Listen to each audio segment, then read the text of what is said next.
The traffic stop that sparked national outrage. The last drive. It was 7:42 p.m. on a cool April evening when Darius Monroe pulled onto Interstate 47, headed home after a long day at the community center. He always stayed late on Thursdays, volunteering to help high school students with college applications, resume building, and for some, just listening. That's who Darius was. A 28-year-old social worker, quiet but powerful in presence, built like a linebacker, with soft eyes and a calming voice. He loved old-school soul music, poetry, and had just proposed his fiancée, Alana, 3 weeks earlier. On the passenger seat lay a brown paper bag with takeout from her favorite Caribbean spot. He was rushing. She hated cold plantains. As he drove, the sky faded from dusky lavender to deep navy. His signal blinked as he exited onto Route 19, just a few miles from home in Belen, Missouri. Then the lights flashed behind him. Red and blue. Fast. Bright. Relentless. Routine stop. Deadly end. Darius slowed, pulling carefully onto the shoulder. He took a deep breath, turned down his music, and rolled down both windows. He reached for his wallet. The cruiser parked behind him remained still for several seconds. Then the officer emerged, hand on holster. "Keep your hands on the wheel," the officer barked before even reaching the window. Darius obeyed. "You know why I pulled you over?" "No, sir. You were going 11 over. License and registration." Darius nodded, moving slowly. What happened next depends on who you ask. According to the dash cam, Darius leaned toward the glove box. According to the officer's incident report, he lunged suddenly, prompting the officer to draw his weapon. What the body cam showed, next would soon be played for a nation. And what it showed changed everything. 14 seconds of chaos. The footage was grainy but clear enough. As Darius reached into the glove box, his left hand remained on the steering wheel. "Sir, I'm just grabbing." Bang, bang, bang, bang. 4 shots. Then screaming. Then silence. Darius slumped over the console. Blood soaked his white hoodie. The car was in park. Engine still running. Plantain spilled across the floor. No weapon was found. None had ever been there. The name we all know. The next morning, Belen PD released a 28-word statement. A suspect failed to comply during a lawful stop and was shot after making a sudden movement perceived as a threat. Investigation ongoing. His name wasn't mentioned, but the internet knew. A local activist tweeted. His name was Darius Monroe, a social worker, unarmed, compliant, now dead. Don't let this disappear. The post went viral.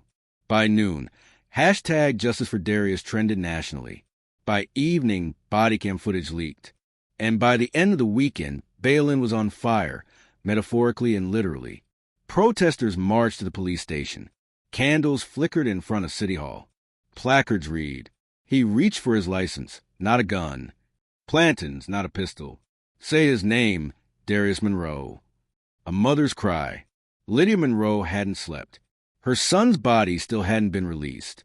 The funeral home wouldn't confirm arrangements until the coroner's report was complete. But what haunted her wasn't the process. It was the footage. She'd watched it, against everyone's advice. "He was scared," she whispered, voice hollow. "He kept his hands visible. My baby tried." Lydia had lost her husband to cancer 4 years earlier. Darius had stepped in to be the rock of the family. The way he supported his sister through nursing school. The way he took care of Lydia's groceries without ever letting her see the receipt. He was their heartbeat. And now gone. Here's the continuation of the traffic stop that sparked national outrage. Dark Case Diaries. The officer, Officer Bradley Kerrigan, had been on the force for 6 years.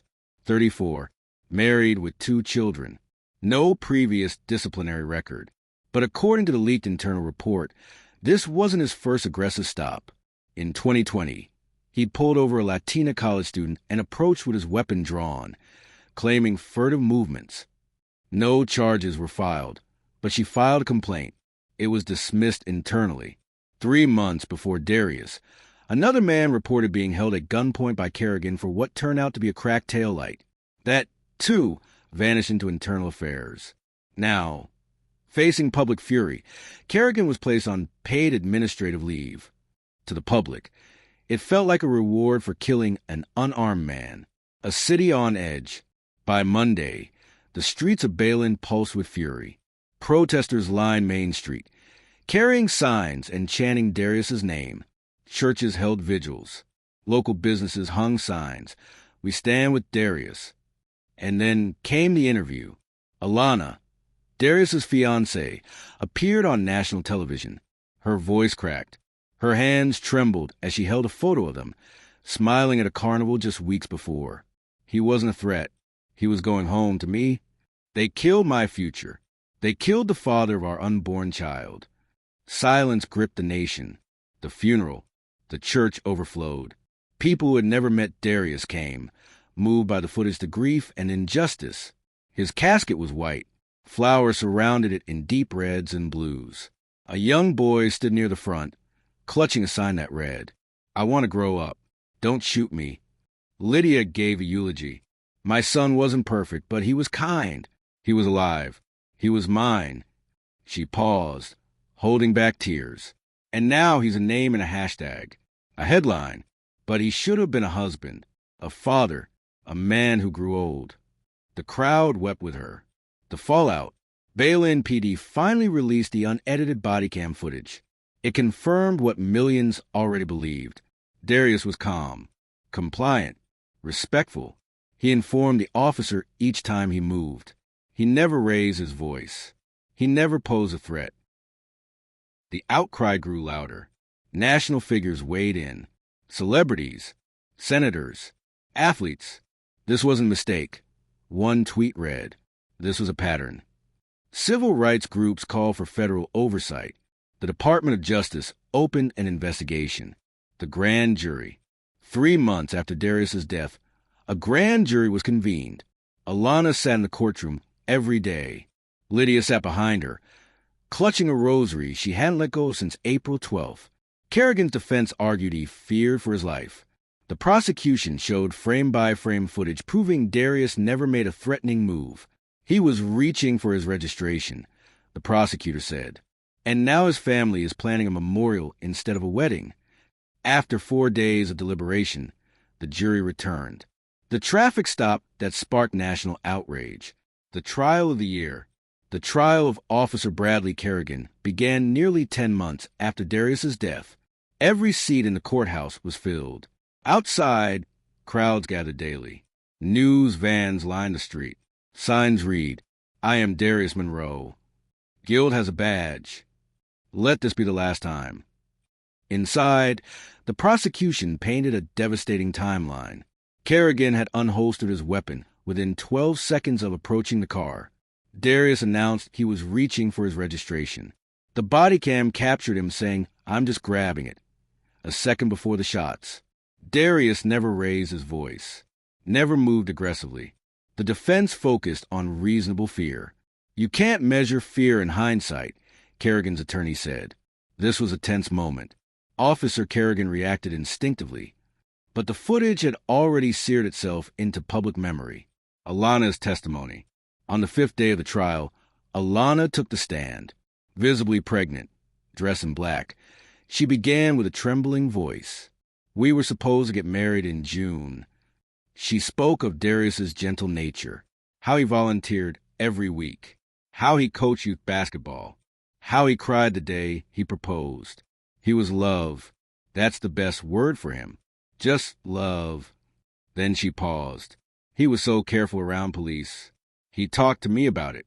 He practiced what to say in case he ever got pulled over. And he did everything right. And he still died. The courtroom was silent, save for sniffles. I want my son to know his father. Not just the way he died, but the way he lived. The verdict. On the 12th day, the jury returned. Guilty of manslaughter. Not guilty of murder.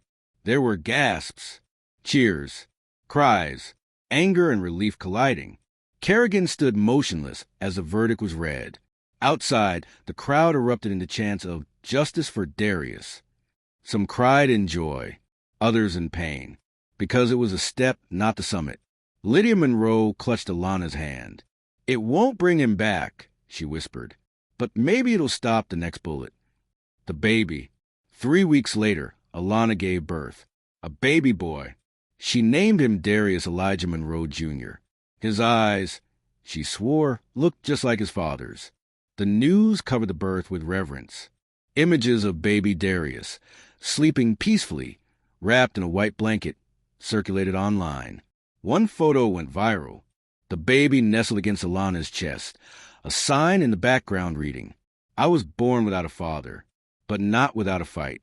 A nation moves. The trial ignited something deeper. Multiple states began introducing duty to de-escalate legislation. In Missouri, the Darius Monroe Act passed with bipartisan support, mandating clearer body cam policies, de-escalation training, mental health screenings for officers, an independent civilian board for deadly force incidents. Bayland PD underwent a full review. Kerrigan was sentenced to 7 years in state prison. Alana started a nonprofit in Darius's name, the Monroe Foundation for Justice and Reform, helping families impacted by police violence and advocating for systemic change. In the fall, Lydia stood beside her daughter-in-law as the governor signed the new law. "We didn't ask to be here," she said, "but if our pain can change the system, then Darius didn't die for nothing. Would you like me to continue with parts 16 to 20? These will cover the years that follow, how Darius Jr. grows up in the legacy of his father, and how his story echoes across America." You said, "Continue." ChatGPT said, "Here is a continuation of your 30,000-word true crime story. The traffic stop that sparked national outrage. For your YouTube channel Case Diaries. The letter." 3 months into his sentence, Officer Bradley Kerrigan wrote a letter, not to the judge, not to the public, to Alana. "There is no excuse," it began. "I didn't see a man. I saw fear. That's on me. Every day I wake up and see your fiancé's face.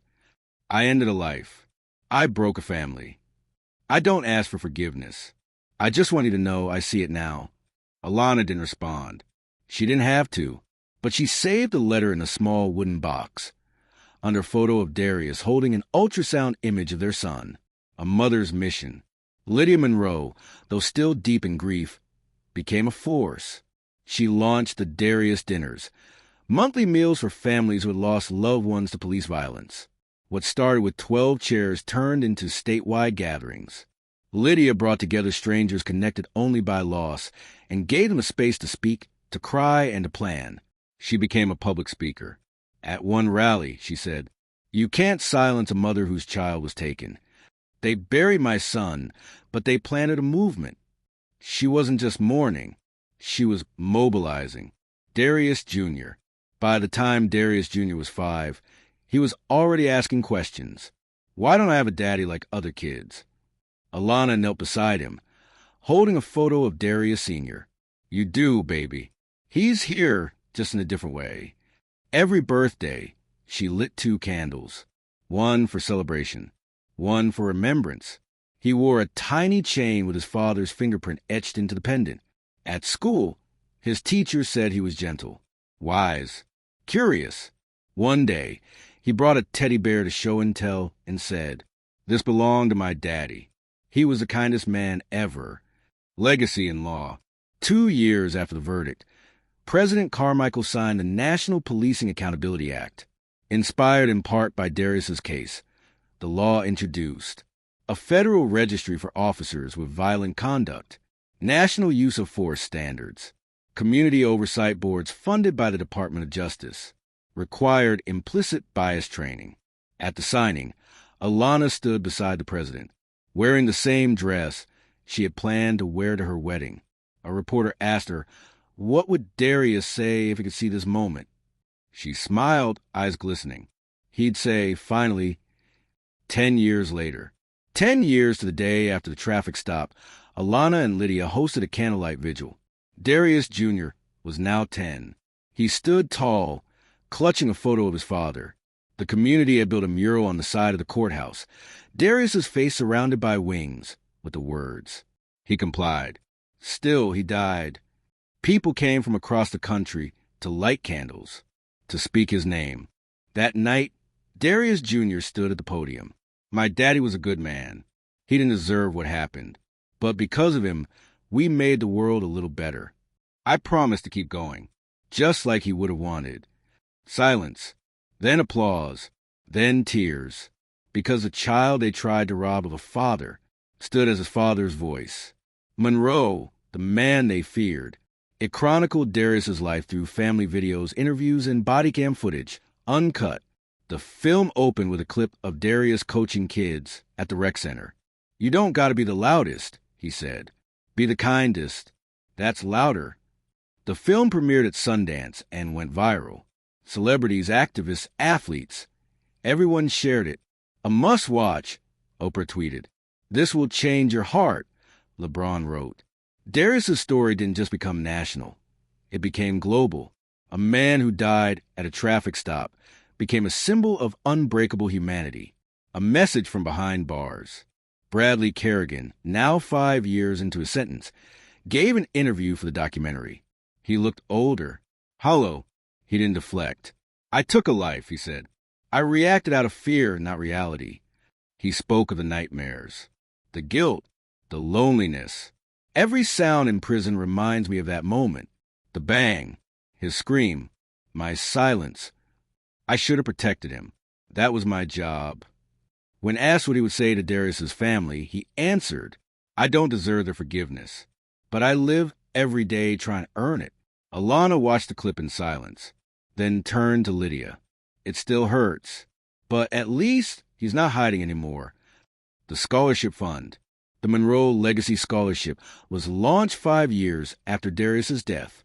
Funded by donations, film royalties, and national support, it provided full college scholarships to Black students pursuing criminal justice reform, social work, and public policy. In the first year, they funded 42 students. Each received a handwritten note from Alana. "You are continuing what Darius started, changing the world with kindness and courage." Many of the scholarship recipients later became lawyers, activists, and journalists, protectors of truth, as Alana put it. One recipient said, "I want to become a judge so no one like Darius ever has to rely on a biased one again." Homegoing. On the 15th anniversary of Darius's death, Alana, Lydia, and Darius Jr. returned to the site where it all happened. The street had changed. There was now a bronze plaque installed by the city council. "In memory of Darius Monroe, 1989 to 2023, a man of peace, a voice of change, a name we must never forget." They stood in silence for several minutes.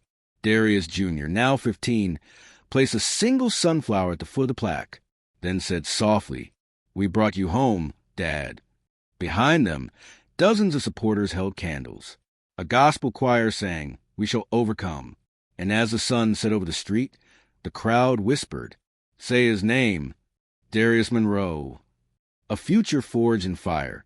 20 years after the traffic stop, Darius Jr. walked onto the stage at Howard University to deliver his valedictorian speech. The crowd stood, clapping before he spoke a word. Wearing a gold stole with Justice Lives stitched into it, he began, "I was born from tragedy, but I was raised in truth. My father was taken before I took my first breath, but I've spent my life breathing for both of us. We don't inherit justice. We create it." He ended with, "This degree is not just mine. It's my mother's resilience, my grandmother's strength, and my father's legacy." Tears filled the eyes of everyone present. In the audience, Alana held Lydia's hand. "He did it," Lydia whispered. "They all did." As Darius Jr. raised his diploma in the air, a chant rose from the crowd. "Darius Monroe. Darius Monroe." History books would one day tell the story of a man who did everything right and still lost his life, but also of a family who refused to let that death be in vain, of a child who turned mourning into momentum, of a country that was forced to look in the mirror and slowly, painfully change. Because the truth couldn't be buried. Because a traffic stop sparked a nation awake. Because Darius Monroe mattered. Forever. The traffic stop that sparked national outrage. True story, dark Case Diaries. He wasn't speeding. He wasn't aggressive. He was polite, compliant, and still he never made it home. This is a devastating true story of Darius Monroe, a beloved teacher and father-to-be, who became the face of a nationwide reckoning after a routine traffic stop turned fatal. Told through body cam footage, witness testimony, court transcripts, and interviews with those who knew and loved him, this episode dives deep into the truth behind the tragedy that ignited protests, reformed laws, and left a nation demanding answers. Why was he stopped? What really happened on that dark stretch of road? How did his family turn grief into a movement? This is more than a story. It's a call for justice. Dark Case Diaries brings you another emotionally gripping, in-depth case that will stay with you long after the credits roll.